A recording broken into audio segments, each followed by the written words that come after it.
بابا جان آپ پر بھی سلام ہو۔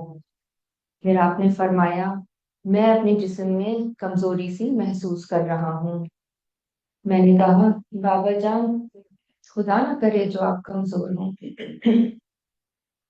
پھر آپ نے فرمایا فاطمہ مجھے ایک یمنی چادر لا کر اٹھا دو۔ میں یمنی چادر لے آئی اور وہ میں نے بابا جان کو اڑا دی۔ میں دیکھ رہی تھی کہ آپ کا چہرہ چودھویں رات کے چاند کی طرح چمک رہا ہے۔ اللہم صلی علی محمد وآل محمد۔ یہ ایک ساتھ نہیں گزری تھی کہ میرے بیٹے حسن علیہ السلام آ گئے اور بولے امی جان آپ پر سلام ہو۔ میں نے جواب دیا میرے بیٹے، میری آنکھ کے تارے، میرے دل کے ٹکڑے، تم پر بھی سلام ہو۔ پھر وہ کہنے لگے امی جان مجھے گھر میں نانا جان کی سی خوشبو آ رہی ہے۔ میں نے کہا ہاں تمہارے نانا جان چادر اوڑے ہوئے ہیں۔ اس پر حسن علیہ السلام چادر کی طرف بڑھے اور کہنے لگے سلام ہو آپ پر نانا جان۔ اے خدا کے رسول کیا مجھے اجازت ہے کہ میں آپ کے پاس چادر میں آ جاؤں؟ آپ نے جواب دیا میرے بیٹے، میرے حوض کے مالک، تم پر بھی سلام ہو، تمہیں اجازت ہے۔ بس حسن علیہ السلام آپ کے پاس چادر میں پہنچ گئے۔ ایک سال نہیں گزری تھی کہ میرے بیٹے حسین علیہ السلام آ گئے اور کہنے لگے امی جان آپ پر سلام ہو۔ میں نے جواب دیا میرے بیٹے، میری آنکھ کے تارے، میرے لخت جگر، تم پر بھی سلام ہو۔ پھر وہ مجھے کہنے لگے امی جان مجھے گھر میں نانا جان کی سی خوشبو آ رہی ہے۔ میں نے کہا ہاں تمہارے نانا جان اور بھائی جان دونوں چادر کے اندر ہیں۔ اس پر حسین علیہ السلام چادر کے قریب گئے اور بولے نانا جان، اے خدا کے مختار نبی آپ پر سلام ہو، کیا آپ کی اجازت ہے کہ میں آپ دونوں کے پاس چادر میں آ جاؤں؟ آپ نے فرمایا تم پر بھی سلام ہو میرے لال، میری امت کے بخشوانے والے، تمہیں اجازت ہے۔ بس حسین علیہ السلام بھی ان دونوں کے پاس چادر میں پہنچ گئے۔ اس کے بعد علی ابن ابی طالب علیہ السلام آ گئے اور بولے رسول کی بیٹی تم پر سلام ہو۔ میں نے جواب دیا ابو الحسن اے مومنوں کے امیر آپ پر بھی سلام ہو۔ پھر وہ کہنے لگے فاطمہ مجھے گھر میں اپنے بھائی اور اپنے ام کی سی خوشبو آ رہی ہے، وہ آپ کے دونوں بیٹوں سمیت چادر کے اندر ہیں۔ بس علی علیہ السلام چادر کے قریب گئے اور بولے اے خدا کے رسول آپ پر سلام ہو، کیا مجھے اجازت ہے کہ میں بھی آپ کے پاس چادر میں آ جاؤں؟ بابا جان نے ان سے فرمایا تم پر بھی سلام ہو میرے بھائی، میرے جانشین، میرے علم بردار، تمہیں اجازت ہے۔ بس علی علیہ السلام بھی چادر میں پہنچ گئے۔ پھر میں چادر کے قریب گئی اور میں نے کہا سلام ہو آپ پر بابا جان، اے خدا کے رسول کیا میں بھی آپ کے پاس چادر میں آ جاؤں؟ بابا جان نے فرمایا تم پر بھی سلام ہو میری بیٹی، میرے پارہ جگر، تمہیں اجازت ہے۔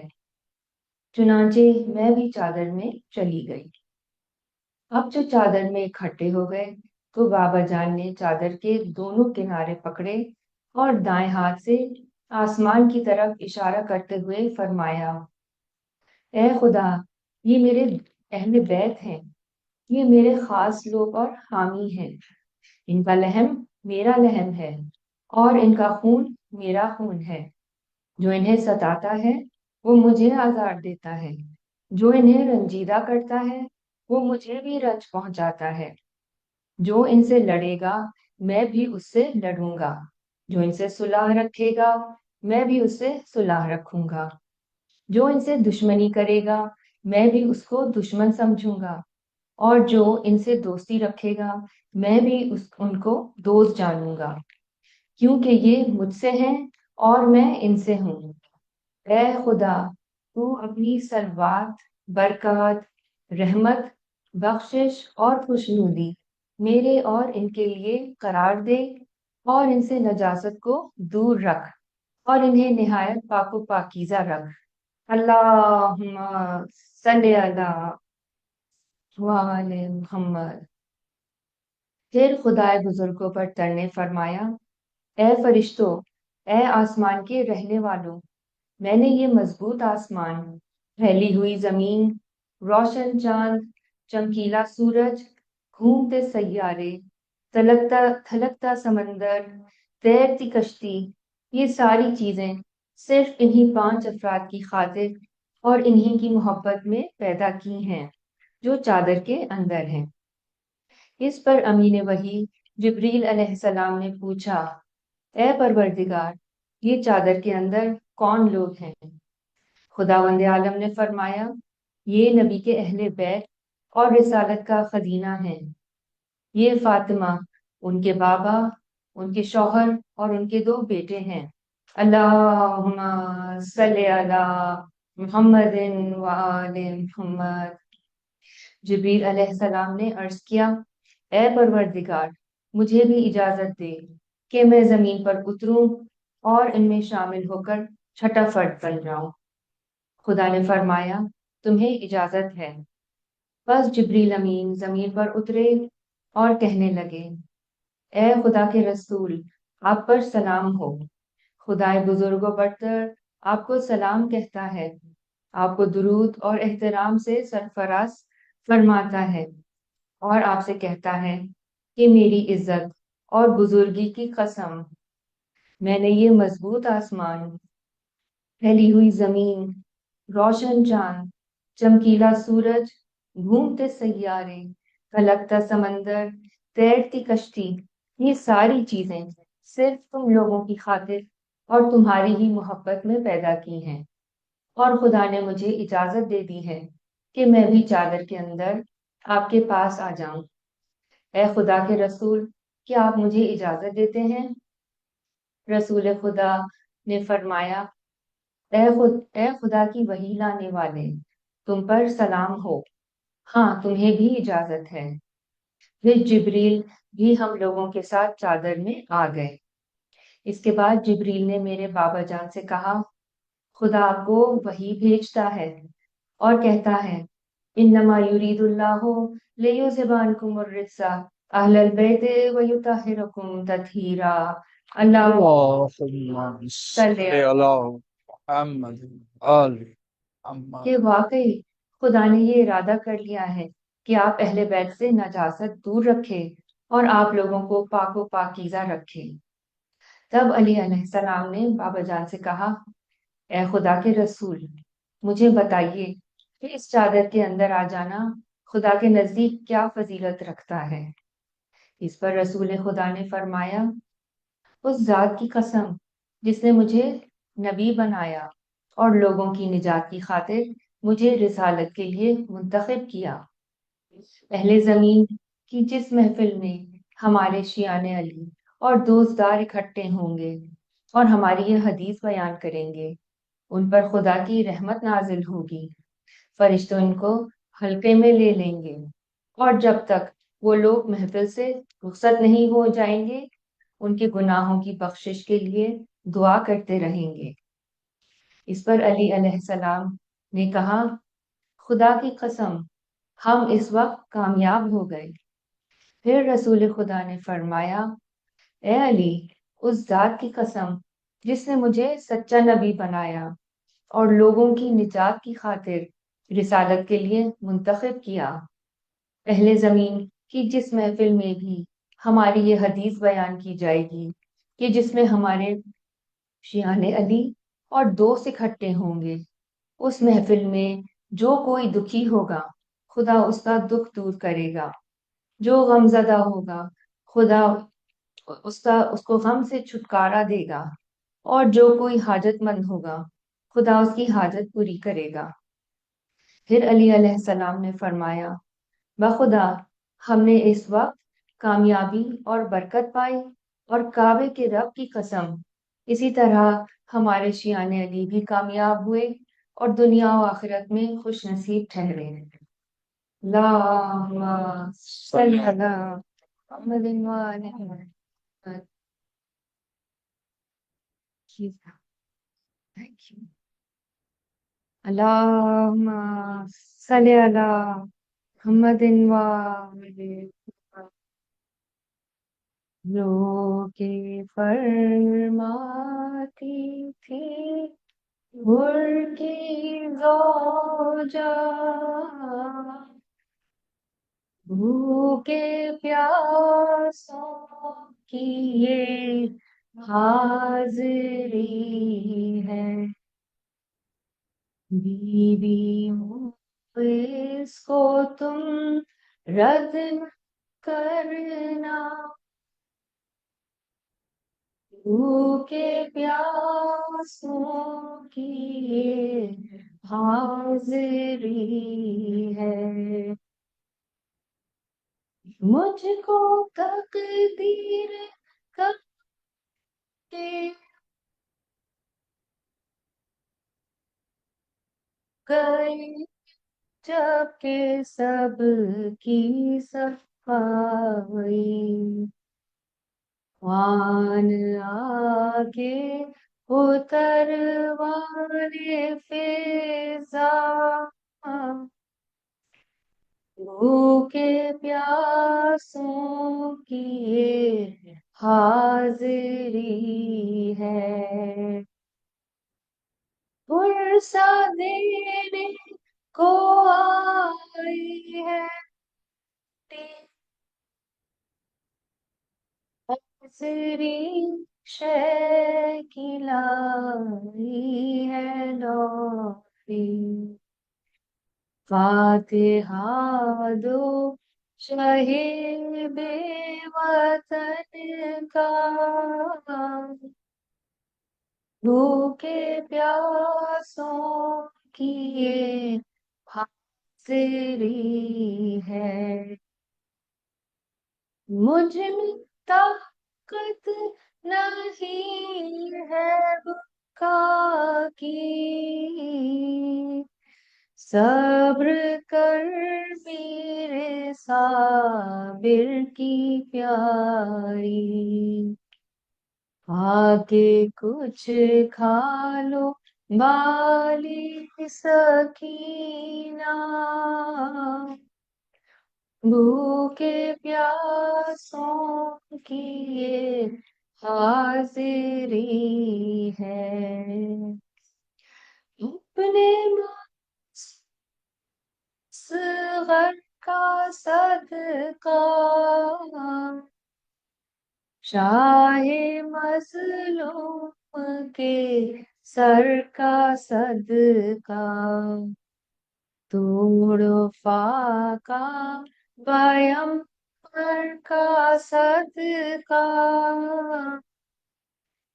بھوکے پیاس یہ حاضری ہے، وہ کہ فرماتی تھی حر کی جا،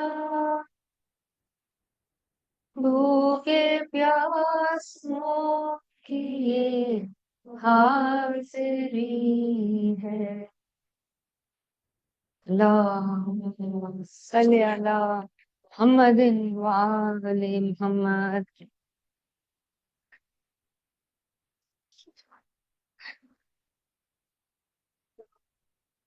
صلی علی محمد وآل محمد، اللہم صلی علی محمد وآل محمد۔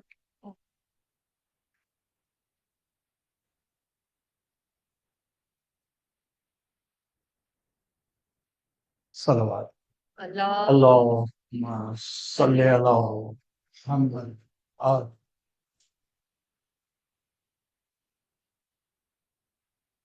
اعوذ باللہ السمیع العلیم من الشیطان الرجیم، بسم اللہ الرحمن الرحیم۔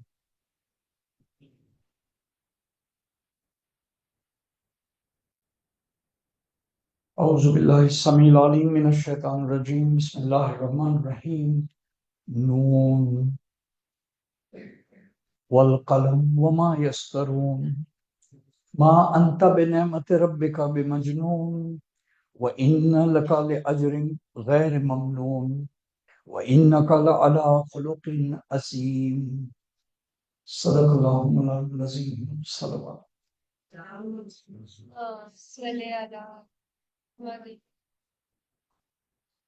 Our consistent theme of explorations over these 6 nights dedicated to sacred memory is a recognition and an appreciation of the spirituality in everyday life. And our continuous theme is to do this exploration through 7 doors. In our previous sessions, we have taken exploration of submission. The first day, submission. We looked at that in great detail to recognize that when I submit to the Lord of the worlds, I'm relieved from submission to the 1,000 impulses, idiosyncrasies, temptations that rise from within. We then took a good look at Piety work. And we saw that ultimately, as the Imam al-Muttaqin tells us, Taqwa that isn't restraint. We normally think of Taqwa as an exercise of willpower. Imam al-Muttaqin tells us, no, it is not. It is won't power. Being able to not only find the temptation to do the clumsy, the stupid, the banal, the evil, the irrelevant, not just restrain oneself from that, but to find no attraction in them, to make them irrelevant, to be revolted by them, to be repulsed by them. It's like a moral muscle. We spent some time explaining that. Yesterday, we went to another door.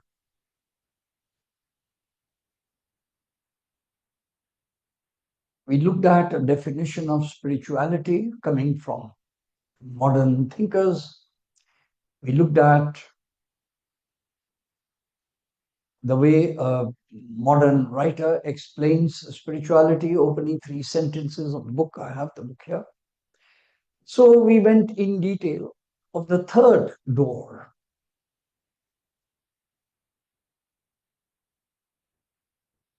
Today, knowledge and remembrance, the fourth and the fifth door.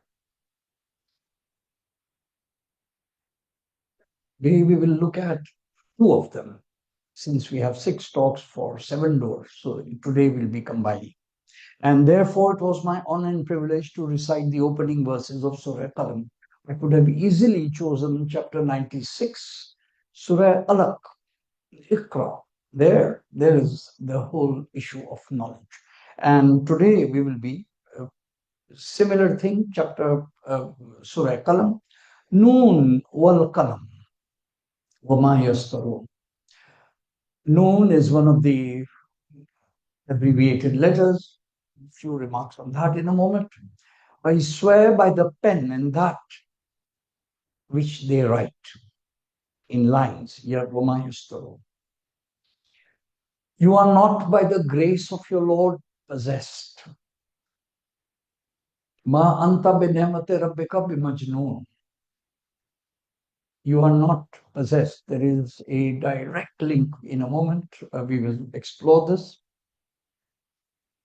For you, wa inna laka لأجر غير ممنون. For you is a reward unending. وإنك لعلى خلق عظيم. Surely, you are based on an exalted level of character, on the best of character. These 4 verses are our starting point for our exploration on knowledge. So,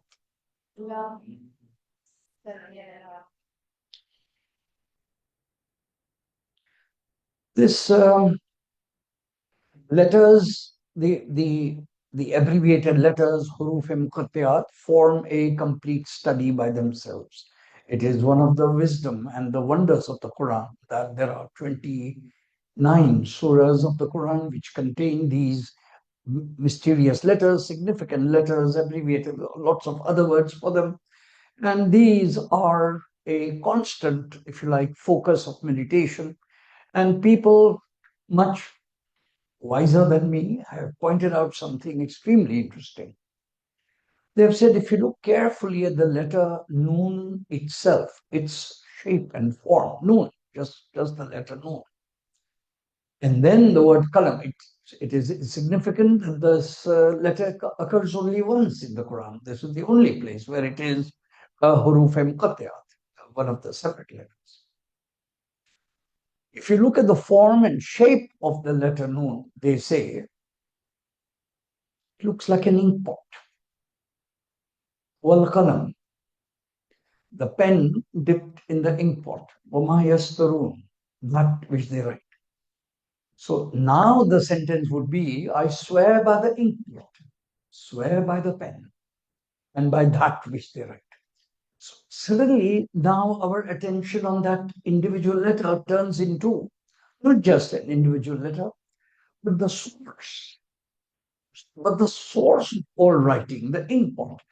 What a remarkable metaphor that the ink pot contains all the wisdom which the author was going to draw upon and write. The ink pot then holds in potential which writing as wisdom is to make manifest. Therefore, the ink pot refers to the unmanifest wisdom, and the pen is the way by which that wisdom becomes manifest. Most remarkable way of understanding, there is the infinite wisdom of Allah. There is the pen, the law qalam, the pen by which it is manifest. And there is the book and the tablet and the wisdom that overflows. Suddenly, in these three words, we almost have a cosmic metaphor of creation. It's a whole plan of creation. From the potentiality of non-manifest existence comes decision to make manifest, and from there we have the manifestation itself. Noon, wal qalam, wama yastarun. Subhanallah. Salawat.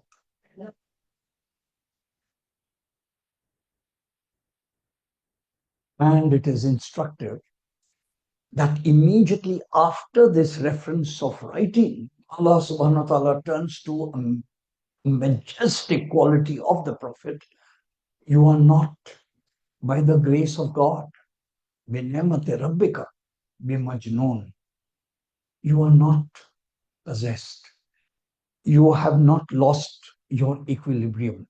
You are of sound sanity. You are on perfect sanity. Let us think for a moment of what is the relationship between the pen, the writing, and sanity. And in our times, we find it marvelous. All writing, all those who actually write, I'm not talking about copying, I'm not talking about handwriting itself, I'm talking about the act of writing, the act of creation of meaning on paper or screen, the act of creation of meaning on paper or screen. I have in my mind an inchoate jumble of words, ideas. I put them out on paper and then they start taking shape. Then I express, I edit, I change, I proofread, I improve the word choice. By doing so, I get closer and closer to that which I wanted to express in the first place. In the process of writing, I'm showing my finest humanity and my finest sanity. And so, therefore, the Quran connects the act of writing with the act of sanity. And therefore, Allah Ta'ala swears by writing that you are not one who has lost your equilibrium. You are of sound mind. Meaning, the Prophet's sanity and the act of writing are equated. And perhaps there is a deep lesson for us to take in this. We who have given up writing to almost completely to the digital mediated world we are in, we who are almost losing this capacity to pick up the pen and jot down something, we need to remember that there are some things, just reading something, that university students in modern times are losing the capacity which mankind had for 5,500 years of recorded history, the act of writing. And now we find writing connected to our humanity and to our sanity in these opening words of chapter Salam.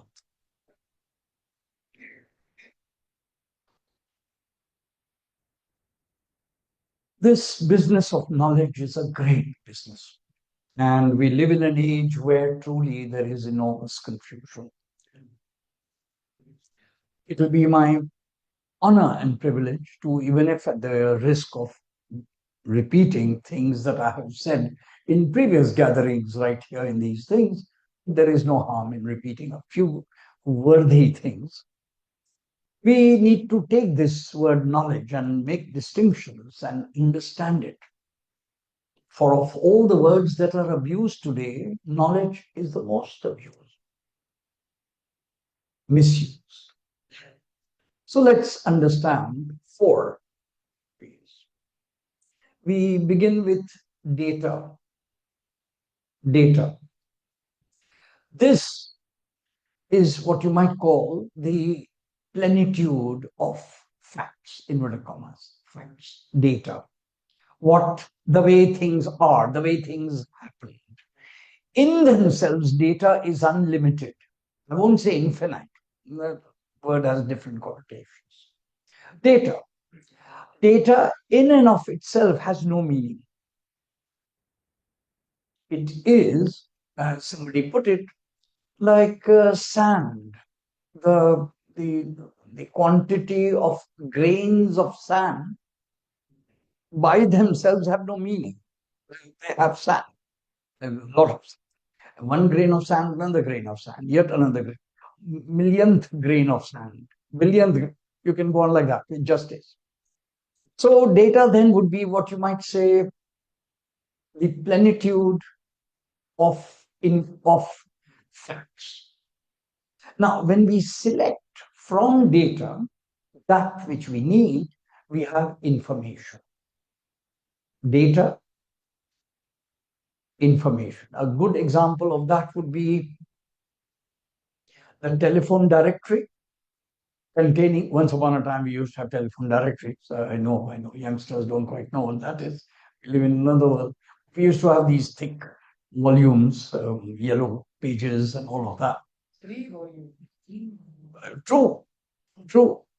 So we had these, and you might say that, like the city of Karachi's phone numbers, all compiled in huge tomes, that would be data. That would be data.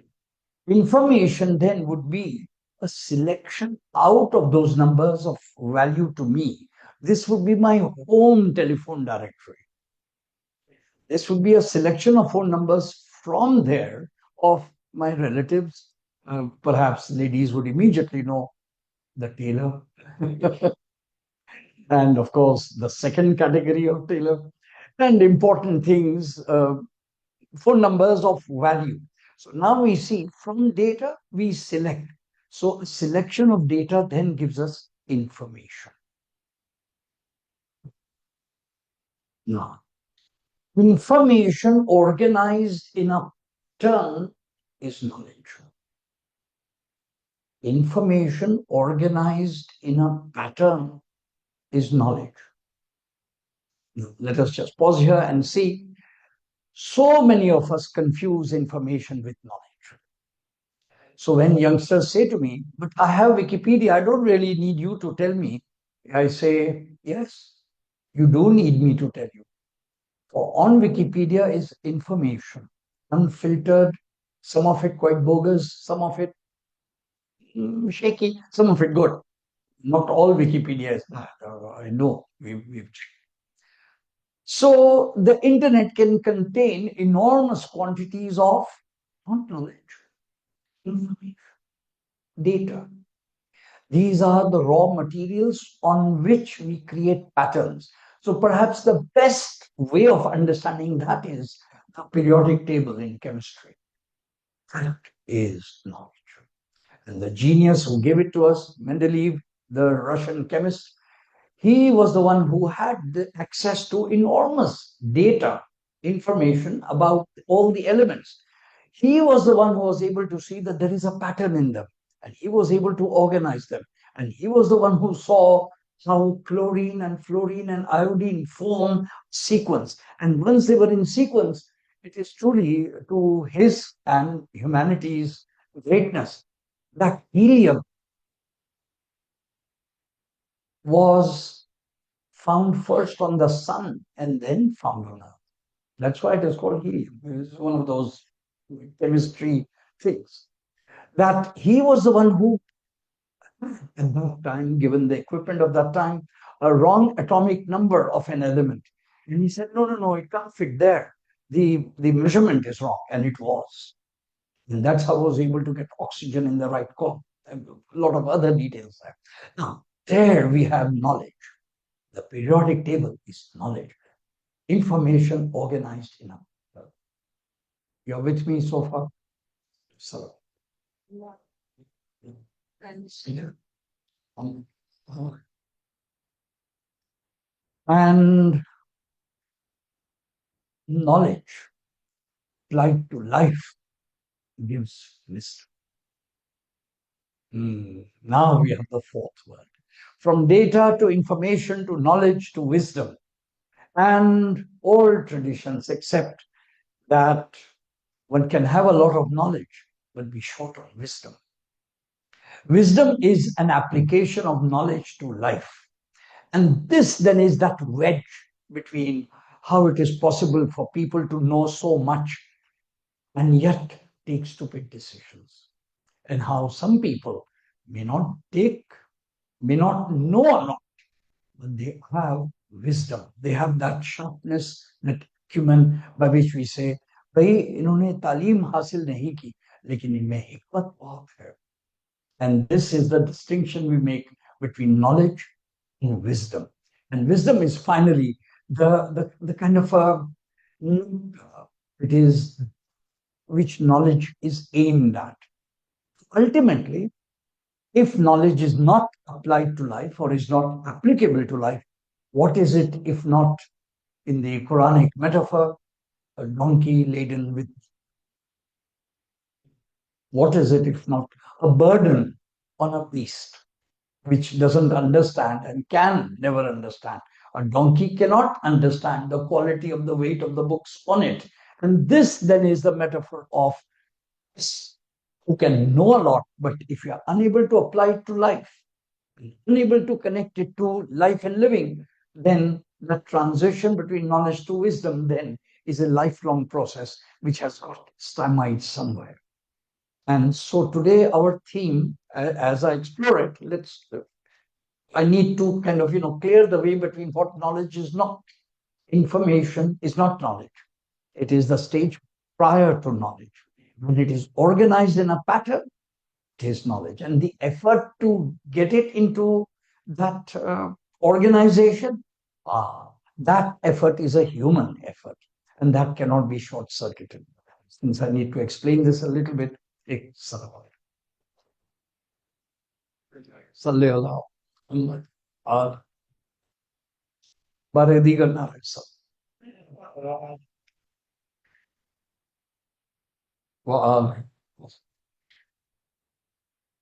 we live in an age where instantaneous access to information has become the hallmark of our age. It has its cost. It has a human cost. Let me comment this by a couple of some very simple life examples, and then we will be able to draw. I belong to the knowledge industry, the education industry. It is my business to look at teaching and learning. It is my business to look at curricula and syllabus and all of that. It is my business to endow teachers and children, students with inverted commas knowledge. I would like them to know that which I know. I would like them to benefit from the effort I have put in, the patterns. I would like them to have enriched minds, inshallah, to be able to make patterns on their own. That is the process.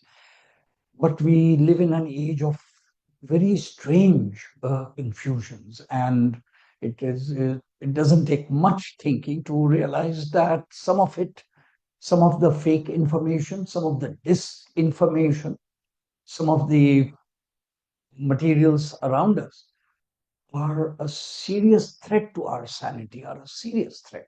Let me comment this from another.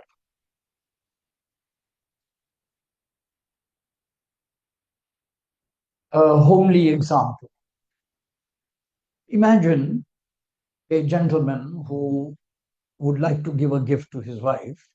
Okay, imagine two gentlemen, different gentlemen, wanting to give gifts to their wife, different people. We are talking about four people. Imagine couple A1, A2, and imagine couple B1, B2. I think I'll get that.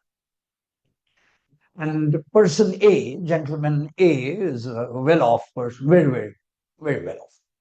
He decides to give a gift to his wife, a gold ornament, makes a phone call to his jeweler, says, please send me such and such an item. And he does so, all comes all wrapped in everything and gives it. Situation A, person A, A1, A2. He gives it to Begum, Begum says, ah, wonderful. Wow. Person B, B1, B2, they are not that well off. And in that sense, gentleman B is not in the league of doing the kinds of things gentleman A is able to do. We are not worried about it. But he actually sincerely cares. So he goes to a shop, looks around at the various items, carefully negotiates, curates, chooses, remembers his wife's choices, remembers the various colors, things that she likes, and then chooses an appropriate item. About 3.5 hours of dedicated time choosing, curating, navigating, choosing. Finally, he takes that and he gives that to his wife. Of the two, which one do you think has done the better deed in the giving the gift? Everyone would say the second. Everyone would say B1, B2. Yeah, the care and the time he has taken to choose is also a measure of his affection and his love. Would you agree? Yeah, okay.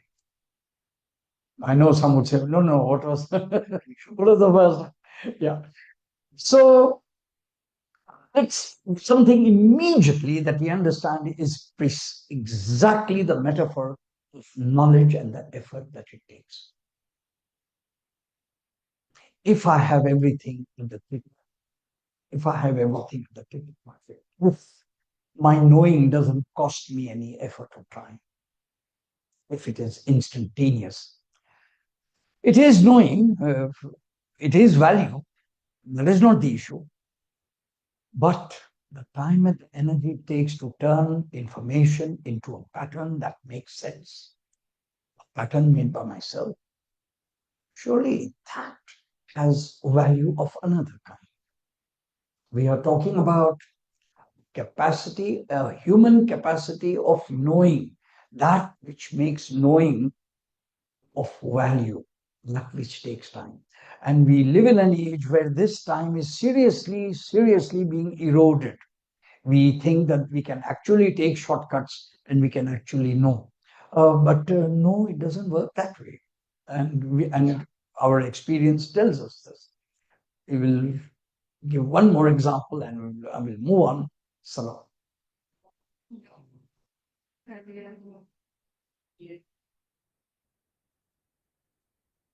I was present when a speaker in the Karachi University Department of English, very eminent, mentioned by pure chance as a passing comment in a conversation that T.S. Eliot wrote a poem called The Wasteland. And he said there are two kinds of people in the world, those who have read Wasteland and those who haven't. And we thought that was a very smart way of giving us a nudge. I remember going off to Karachi University main library. I remember taking the collected works of T.S. Eliot. I remember taking a notebook. I remember writing out the entire Wasteland by hand. That was 40 years ago. Now I know of people who also admire T.S. Eliot and who have also read The Wasteland, shortcuts. And they have just clicked, click, click, click, YouTube, click, and they have heard The Wasteland recited by T.S. Eliot himself. It takes a while. Too long, didn't read. I think they must have heard only the first 25 lines at Achamas. I have yet to meet a person who would be able to have any sense of what Eliot was saying, comparable to the kind of effort that I put in. Don't get me wrong, other people have done harder, better things. I'm simply giving a personal narrative that the time and the energy I gave to understand something, to imbibe it, to ingest it, to take it, to make it my own, is something which nobody can take from me.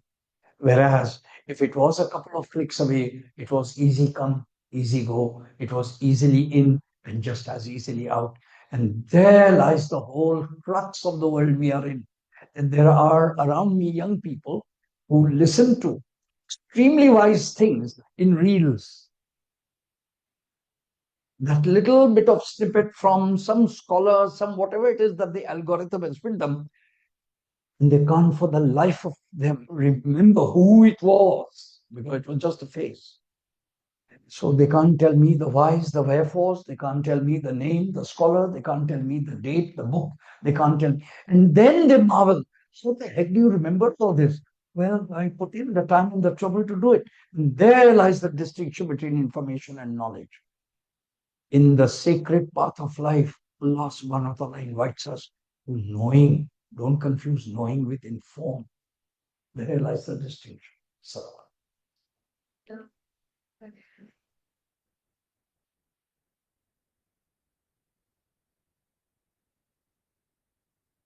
now the parable perhaps would make a little bit more sense and bring this topic to another light to it. This one comes from Idris Shah, a very good Sufi writer. Once upon a time was all over the place. Thinkers of the East, the book. And I quote a parable from it.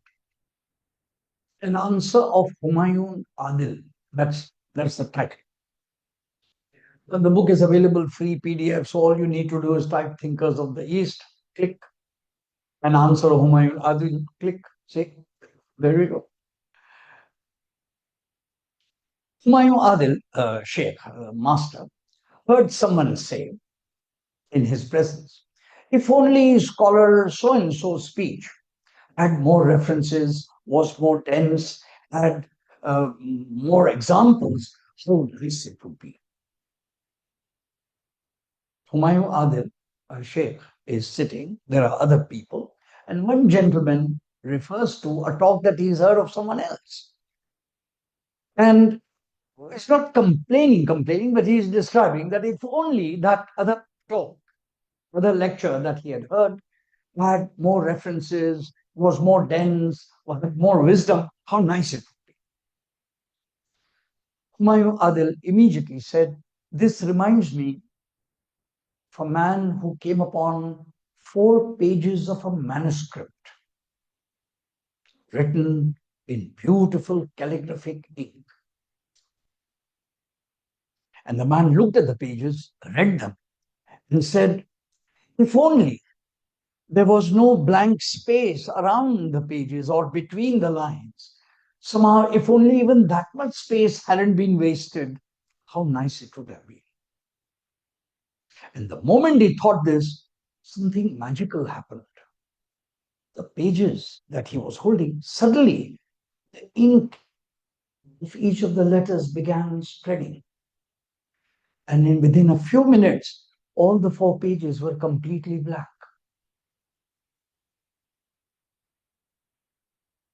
Now, there is an exact metaphor of the kind of world we are in. We have no spaces or pauses in our lives to think. We are constantly being stimulated by the doom scrolling. And since we do not give time to ourselves from one experience and epiphany to make sense of it and to organize it, we are constantly taking new materials. Please understand that the brain has its own way of working. And the more you keep giving it, the more it delays the patterning effort, because it says, please finish giving all the information. Only then can I put it. Only then can I organize it. But if you keep giving it, it never does. And so, therefore, we have this bits and pieces, flotsam and jetsam, bits and pieces, sentences half heard, half remembered. And that is why our brains are full of chaff and straw. No single sentence at all, only individual words, glimmers, glamours, a remarkable and chilling picture of wanting every space on a page filled. But if it is, there is no wisdom at all. It is completely black. The pages have gone black. Now, that is something to think about. So,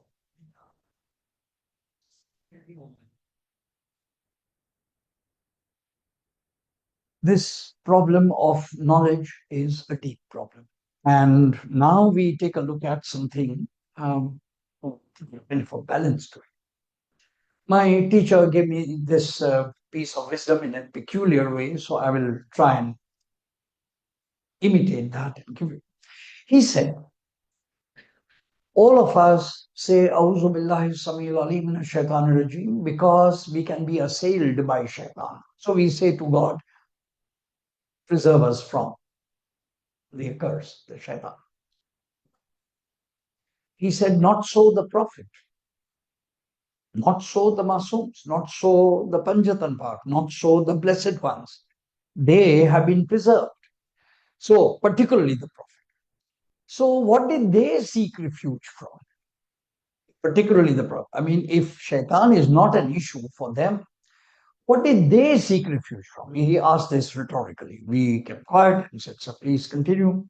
He said, the Prophet used to pray, Auzu billahi minal ilmi la yanfa. I seek refuge from useless knowledge. Now, this makes a lot of sense. The Prophet is saying, I seek refuge from useless knowledge.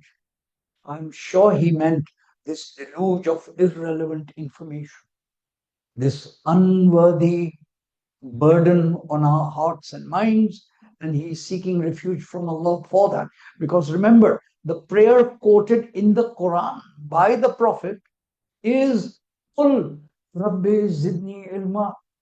Oh my Lord, increase my knowledge. So the prayer given in the Quran is increasing knowledge, but at the same time, he is seeking refuge from useless knowledge, which means not all knowledge is worthy. And that distinction is right there in the language of the Prophet. So,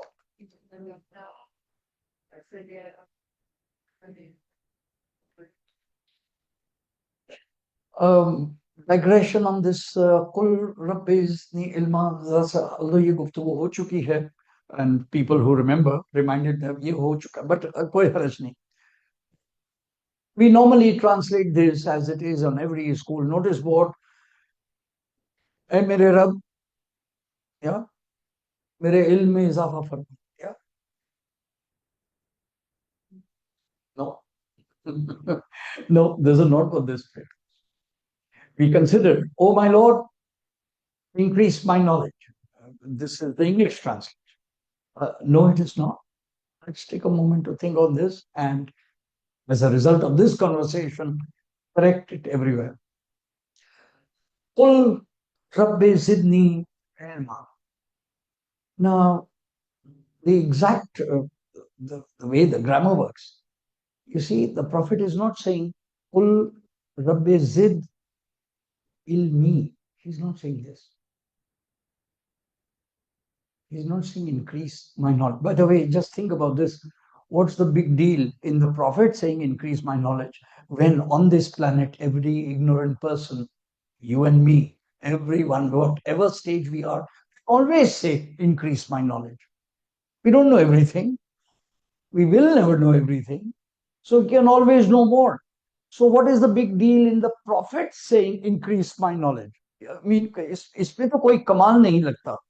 अगर नबी आखिर जमान का इन्नका अला खुल्कुन अजीम की बात हो रही है, the most exalted character की दुआ में इल्म के इजाफे में कौन सा कमाल है?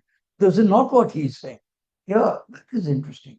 He's saying, and here is one translation, again, thanks to my teachers.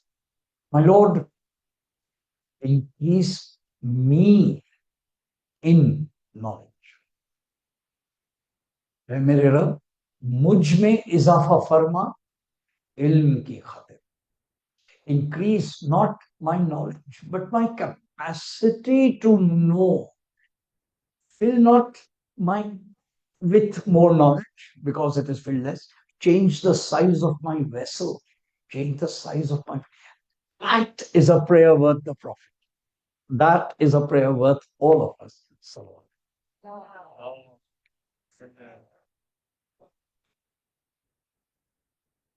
So that is the point between. You see, of all the things in the Quran that we are told that excess of is a problem, excess of wealth, excess of progeny, and excess of land and wealth and assets and all of that. Excess of all of that is in the Quran with a question mark. It is a fitna. It distracts you. It is takasur. All of that.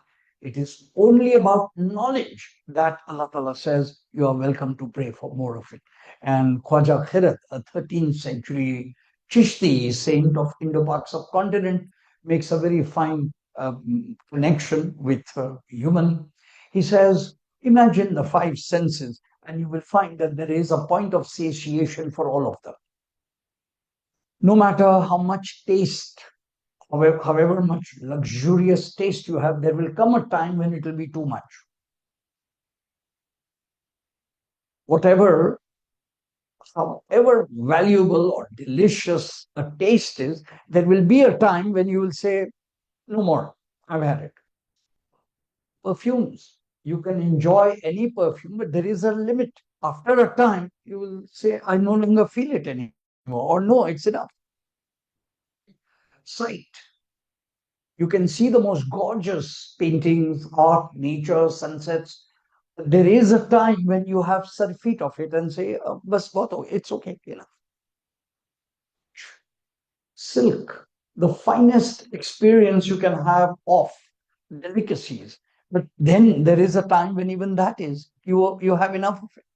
He says it is interesting that all the five senses have moments of limitations when they turn into boredom, when they turn into satiation, except the urge to know. Knowledge, except the urge to know. That is insatiable. And it is a mark of the human spirit that all the knowledge we have today is a matter of pride. For the human quest for knowledge is unending. And that is how knowledge has been built, and that is how knowledge has been provided. I mean, real knowledge. So now we see information that opens up. So knowledge then is a mark of our humanity. And the quest for knowledge is a responsibility. My knowing should change me. Deep point. My knowing should change me. If it doesn't, then it is not knowledge, it is information. It is resting somewhere in a corner of my mind, not being able to change me. Knowledge is that which changes me. And this is why the great Sufi Maulana Rumi has put it, Yak zamana bar sohbate awliya. An hour spent in the company of friends, by which he means the sheikh, the masters, the teachers, yak zamana bar sohbat awliya behtaras sat sala ta'at beriya. It is better than 100 years of worship without hypocrisy, of sincere worship. Because when I'm worshipping, I remain the same person as I am. But when I am enriched with another perspective, there is a change within me which changes me as I am. And that change changes the quality. And quantity and quality is the whole point that he's making. Something interesting there, Salah.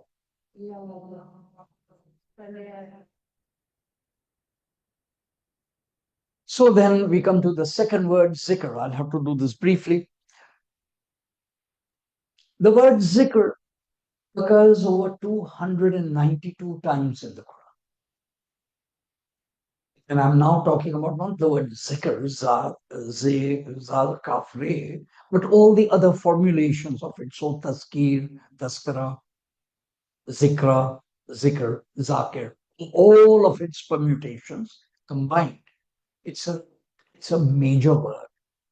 And in that, right now, I'll be able to give you a couple of linguistic links there and bring our talk to a conclusion. Zikr, in a very simple sense, is remembrance. And remembrance brings with it a metaphor of reiteration and repetition. And I can't, as a teacher and as an educator, I can't share with you that the value of repetition. I can't underestimate the value of repetition. The finest things heard only once don't remain there. You need to reiterate them and repeat them and get them. That's why they stay there. Zikr. Zikr is to give life.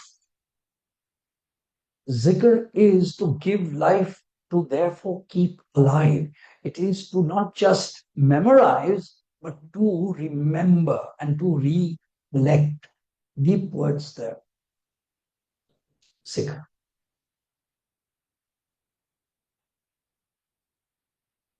Uskuruni askurkum, Surah Baqarah. Remember me, I will remember you. A most magnificent relationship, almost reciprocal with Allah, almost equal. You remember me, and I will remember you. And in that is a remarkable hint at human dignity. Allah Ta'ala almost seems to be saying, you go first. You remember me, and I will remember you.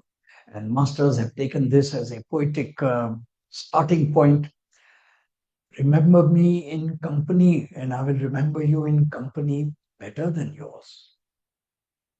Remember me in health, and I will remember you in sickness.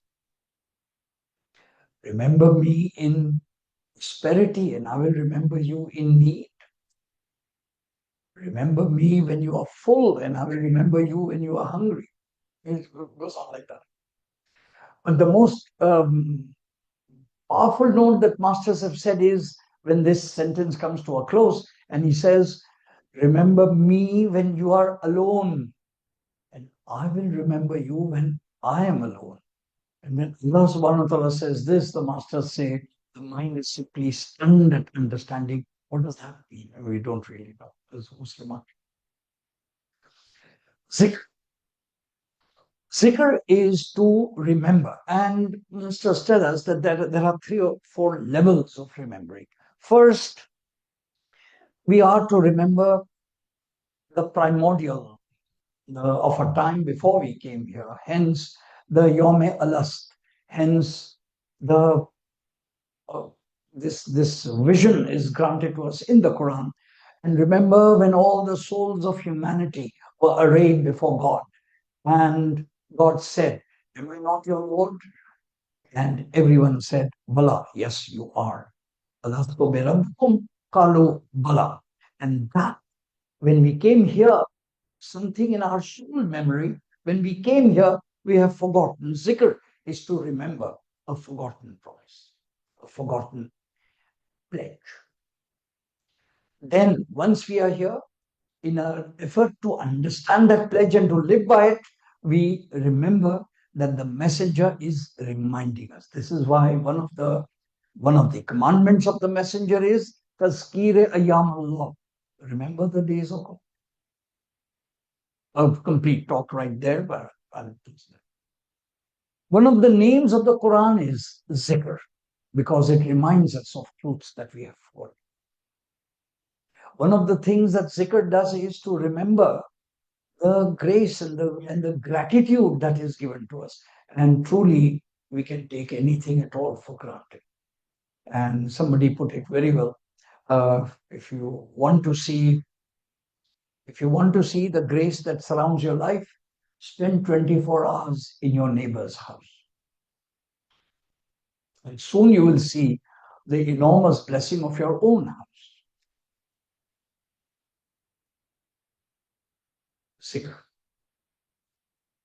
One of the other things that Zikr does is not just looking, therefore, prior to coming on earth, but a zikr of the future. And that has in its own moral values. There is a day after death. There is a day of assembly and remembrance. There is a day of account. And on day you will be held all to account. So therefore remember that. And that should give shape to your deeds today. So we see now how zikr is past, present, and future. So now we immediately see how knowledge and zikr goes together. One last comment, because I cannot possibly miss this opportunity. There's a very fine book introducing the spirituality of Imam Ali by Raza Shah Kazmi. If you haven't already got it, contact me. I mean, we'll get it. Raza Shah Kazmi has done this excellent volume. I'm using the subtitle because I'll now get to the title. Introducing the Spirituality of Imam Ali. The name of the book is Justice and Remembrance.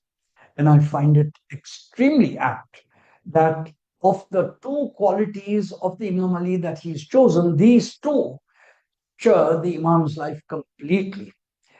Justice in his relationship with mankind, remembrance in his relationship to Allah.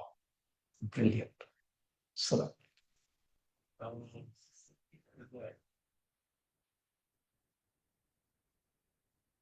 no one quite gave us the presence of Allah in hearts and minds the way the Imam did.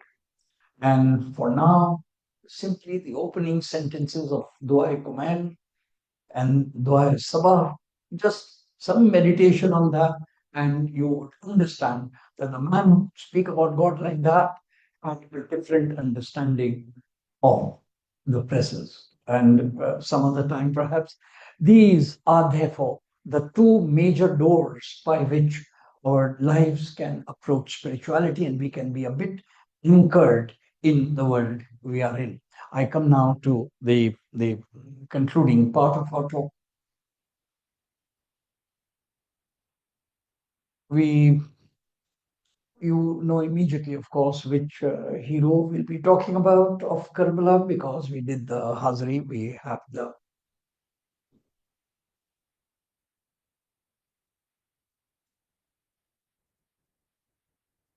something. Those who have had the great honor and privilege of attending, of going to Karbala and attending,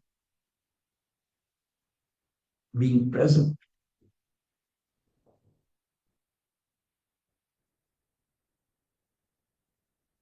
would know that there is a different kind of light and a different kind of energy in Mullah Abbas's shrine, and a different kind of energy in Imam Hussain, just a little bit. In between is this little walkway, and walking that little distance from Hazrat Abbas to Imam Hussain has behind it a spiritual flavor. Blessed are those who've been able to feel it.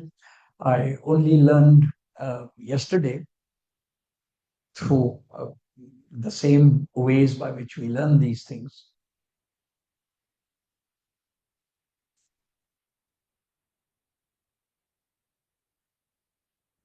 That the collections made at Hazrat Abbas's Mazar sustain, firstly, almost the country's economy, sustain any other gaps that people feel in, in the various expenses of the place, and a most charming sentence from the people who run it: sustain any gaps that are left from Imam Husain's collection. I think that symbolic sentence has in it enormous beauty. मौला अब्बास के मजार से जो collection आता है, उससे इमाम हुसैन से कलेक्शन में अगर कोई कमी पड़ जाती है तो उससे पूरी वो ब्यूटीफुल.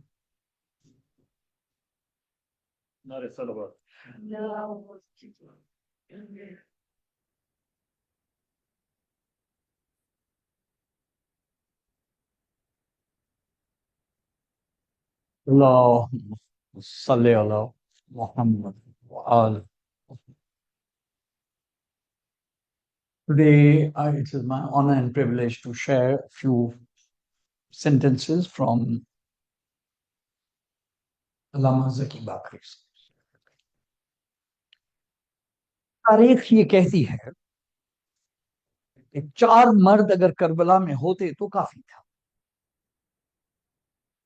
किसी और की जरूरत ही नहीं थी. एक मोहम्मद हनफिया, दूसरे जाफर तैयार, तीसरे हजरत अब्बास, चौथे इमाम हुसैन. मैं कहता हूं ये 4 भी नहीं, बस अब्बास को अगर इजाजत मिल जाती तो करबला की तारीख बदल जाती. लेकिन मेरे नौजवानों, इस्लाम जज्बात का नाम नहीं है, इस्लाम अकल का नाम है. तारीख ये कहती है कि शब आशूर हजरत अब्बास तलवार को सैकल कर रहे हैं. दूर से सकीना ने देखा ये अजीब चाचा भतीजी है. जब भी अब्बास का नाम लीजिए सकीना का नाम जरूर लीजिए. इसलिए हमारे अलमों के साथ जहां अब्बास का अलम निकलता है वहां एक मशकीजा सकीना का भी होता है. उस उन चचा भतीजी का भी जुदाई नहीं हुई. अब्बास अली करते हैं तलवार ये सैकल, सहमी हुई है रात सहर कांप रही. सकीना ने देखा कि हजरत अब्बास के चेहरे पर जलाल है, गोया ये कह रहे हैं कि कल इजाजत मिल गई तो दुनिया को बता दूंगा कि कौन है अब्बास. अब्बास शान मजहर परवरदिगार है, मुश्किल कुशा मिजाज है, हैदर वकार है. अब्बास जान फातिमा पे निसार है, इस पर निसार फातिमा जहरा का प्यार है. ए मर्ग इस तरफ जो भतीजी है उस तरफ, ताजील इस तरफ तो उधर इंतजार है. अब्बास क्या फिरात से प्यासे पलट गए, पानी की मौज आज तलक बेकरार है. देखो कहीं सवारी अब्बास तो नहीं, बालीम पे मेरी कैसा ये गर्द गुबार.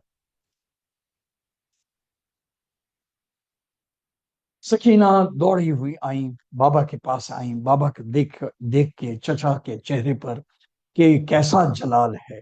इमाम हुसैन ने देखा हकीकत में जलाल है. ऐसा मालूम होता है कि हैदर करार हैं, अली करबला में पहुंच चुके हैं, तलवार को सैकल कर रहे हैं.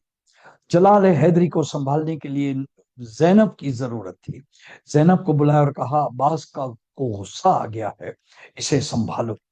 सानिया फातिमा आहिस्ता आहिस्ता कदम बढ़ाती हुई अब्बास के करीब गई. अब्बास जवाब नहीं आया. दूसरी मर्तबा कहा अब्बास जवाब नहीं आया.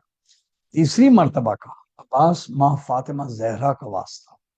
अब्बास ने देखा सामने शहजादी हैं, एहतराम में खड़े हो गए, हाथों को जोड़कर कहा शहजादी आप हुक्म देती मैं आ जाता, आपने जहमत क्यों फरमाई. अब्बास मेरी ख्वाहिश है पूरा करोगे. कहा शहजादी आप ख्वाहिश करें और मैं पूरा ना करूं, बताइए क्या ख्वाहिश. कहा ख्वाहिश यह है कि इस तलवार को नियाम में रखें. एक मर्तबा गौर से शहजादी को देखा, आसमान की तरफ सर उठाया, तलवार को नियाम में रखते हुए कहा, इन्ना लिल्लाहि व इन्ना इलैहि राजिऊन। ये किस्सा हमें क्या सबक देता है?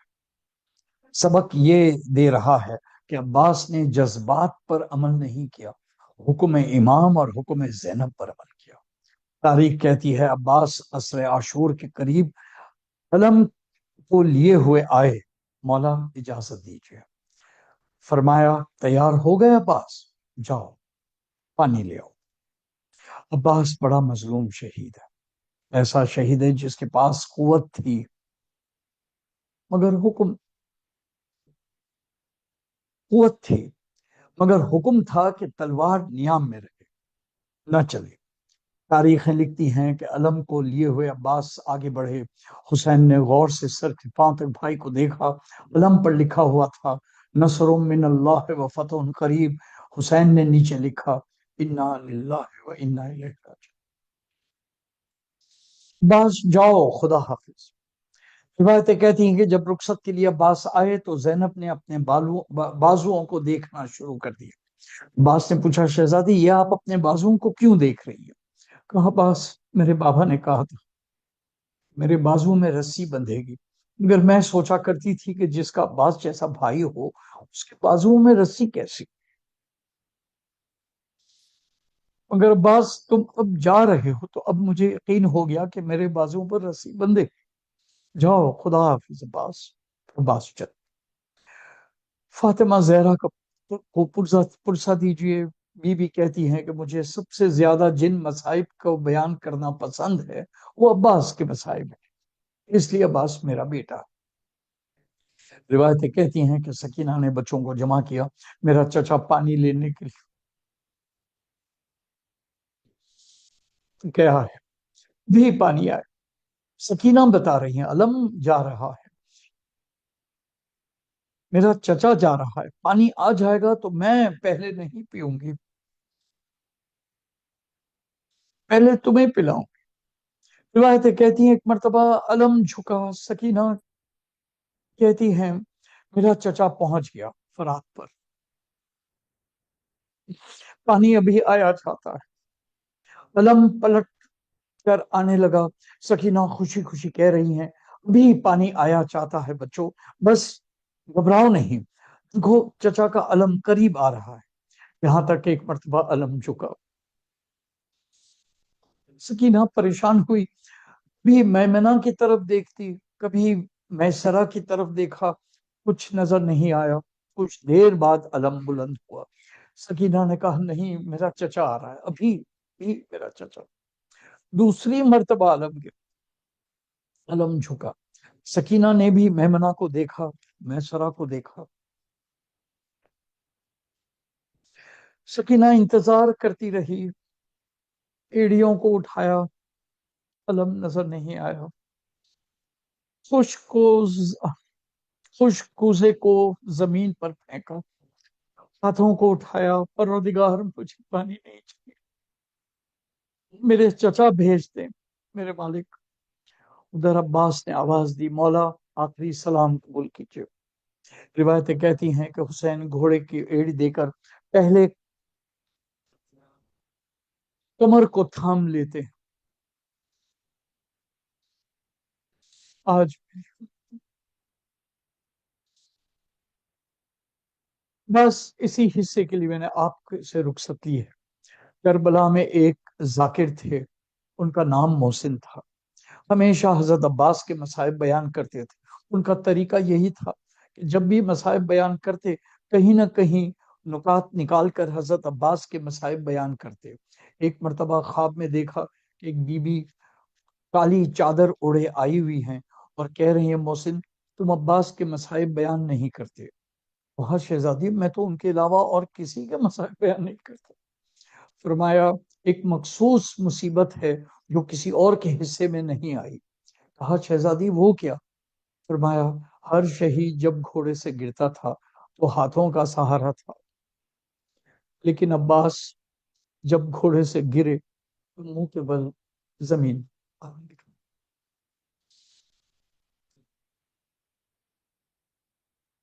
اللهم صل على سيدنا وعلى آل سيدنا.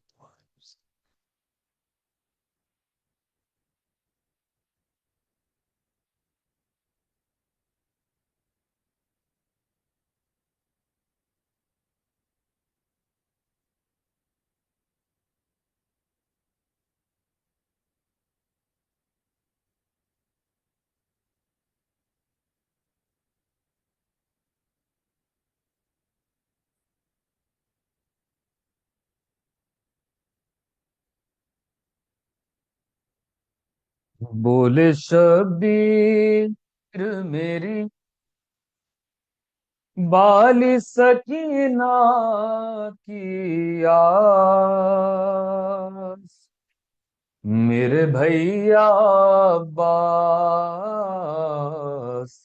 میرے بھیا عباس، بولے شبیر میری والی سکینہ کی آس، میرے بھیا عباس، میرے بھیا عباس، بات پرانی کی نہیں بچے بہل جائیں گے، پر یہ بتلاؤ کہ جب ہم نہ تمہیں پائیں گے، کس کو لپٹا کے بجھاؤں گا میں سینے کی پیاس، میرے بھیا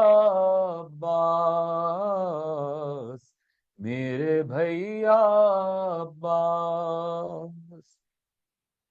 ہم نے تو گود میں بچپن سے کھلایا ہے تمہیں، لڑکھڑاتے ہوئے چلنے میں سنبھالا ہے تمہیں، جانا بالوں میں کیا تو کبھی پہنایا لباس، میرے بھیا عباس، میرے بھیا عباس، جب کہ رخصت کے لیے خیمے میں عباس آئے، بولی زینب کے بڑھے جاتے ہیں غم کے سائے،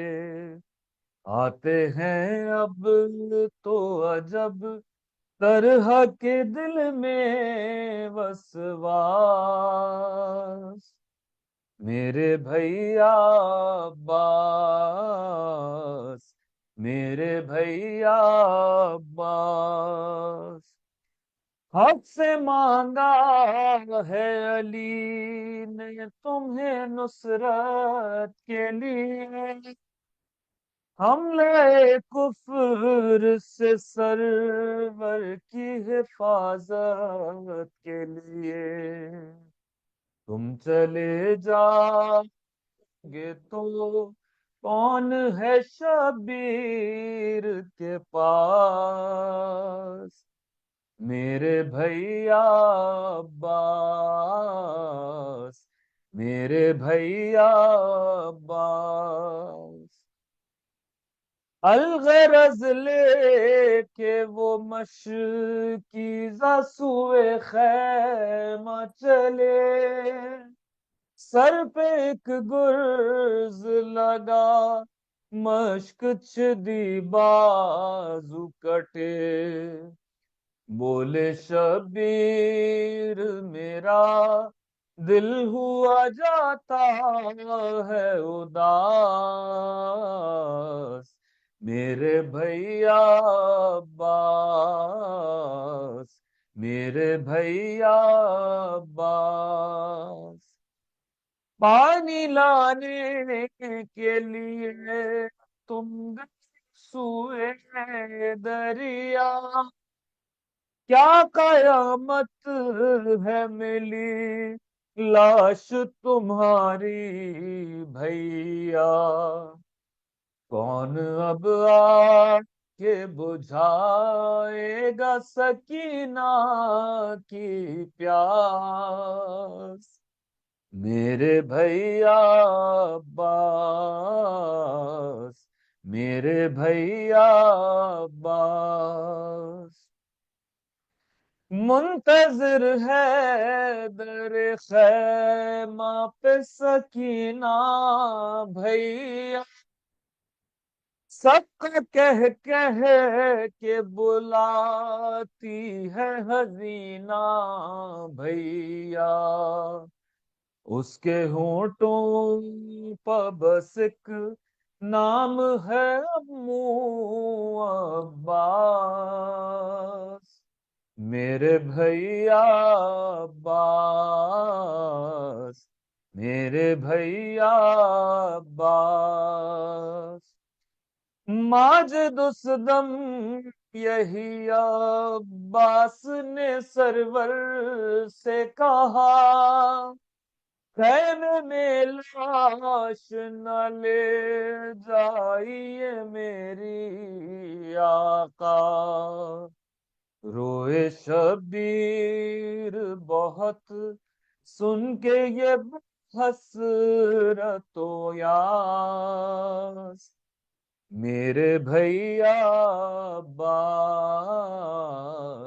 मेरे भैया अब्बास, मेरे भैया Abbas,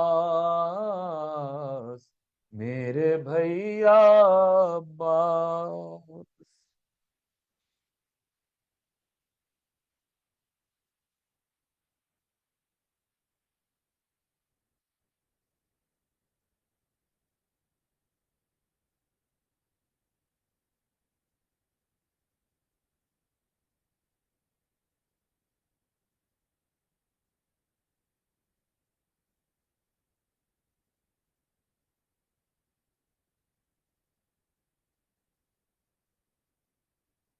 Ya Allah, bless us as this new year has started in the most beautiful way.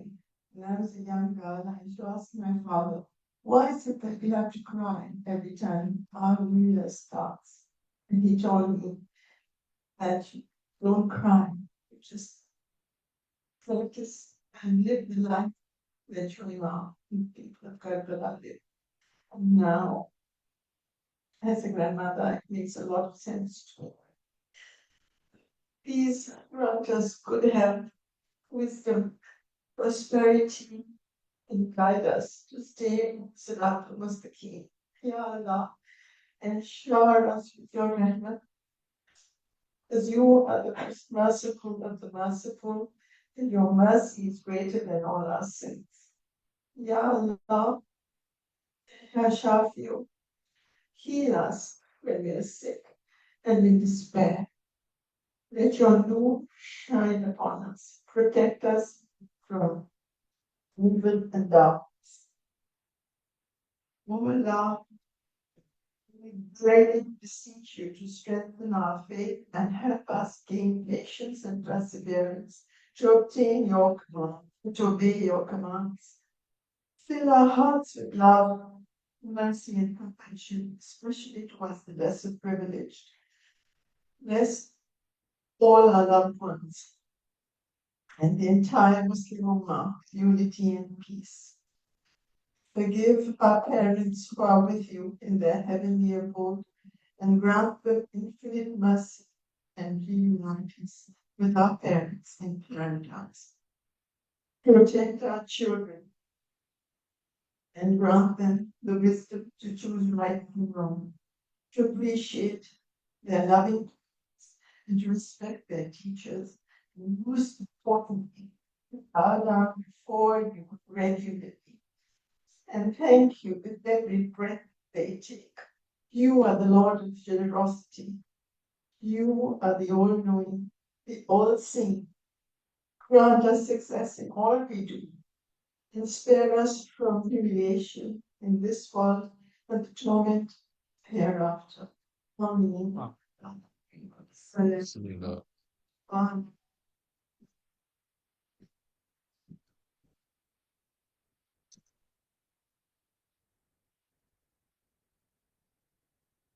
السلام عليك يا رسول الله. السلام عليك يا نبي الجنة. السلام عليك يا شفيع المسلمين. السلام عليكم ورحمة الله وبركاته. السلام عليك يا عبد الله. السلام عليك يا ابن رسول الله. السلام عليك يا ابن أمير المؤمنين وابن سيد المسيحين. السلام عليك يا ابن فاطمة الزهراء سيدة النساء العالمين. السلام عليك يا ابن خديجة الكبرى أم المؤمنين والمؤمنات. السلام على الحسين وعلى علي بن الحسين وعلى أولاد الحسين وعلى أولاد أصحاب الحسين، خصوصا سيد المولى يا أبو الفضل العباس بن أمير المؤمنين سقى يتيم على دشت كربلاء. السلام عليكم ورحمة الله وبركاته. عطائے غریبان مولائے بے کسان بادشاہ خراسان زامنان یتیمان. السلام علیک یا مغیث الشیعة والزوار السلطان ابو الحسن یا علی ابن موسیٰ ایھا الرضا ورحمۃ اللہ وبرکاتہ. السلام علیک یا صاحب العصر والزمان علمان علمان علمان من فتنة الزمان. السلام عليك يا خليفة الرحمن. السلام عليك يا إمام الإنس والجن. أجب الله تعالى فرجك وسأل الله مخرجك وزورك. السلام عليكم ورحمة الله وبركاته. اللهم صل محمد محمد. نعرہ تکبیر، نعرہ رسالت، Narayan. سیدیہ فکر.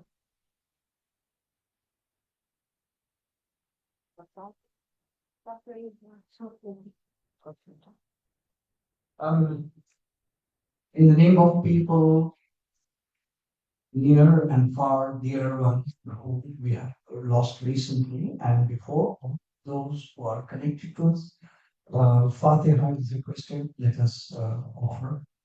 And at the same time, let us also pray that the light of this majlis, the light of the reflection on the divine word and the deeds of the great ones reaches wherever it is needed in healing, grace, and need. Bismillah ar-Rahman ar-Rahim. Qul huwallahu ahad.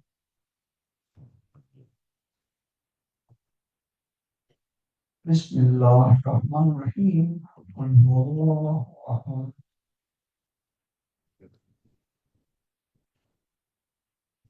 Bismillah ar-Rahman ar-Rahim. Qul huwallahu ahad.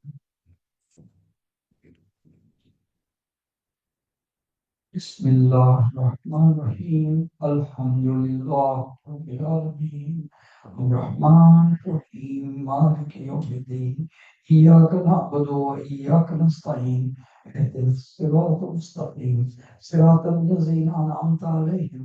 Ghayril maghdubi alayhim waladdallin. Bismillah ar-Rahman ar-Rahim. Allahumma salli ala Sayyidina wa Mawlana Muhammad وعلى آل سيدنا مولانا محمد بعدد ما في جميع القرآن حرفا حرفا بعدد كل حرف ألفا ألفا. O Allah, bless our Lord and Master Muhammad, may peace and his progeny, remember as many times as the letters in the Holy Quran, and each letter 1,000 times. Subhana rabbika rabbil izzati amma yasifun wa salamun ala al-mursalin walhamdulillahi rabbil alamin.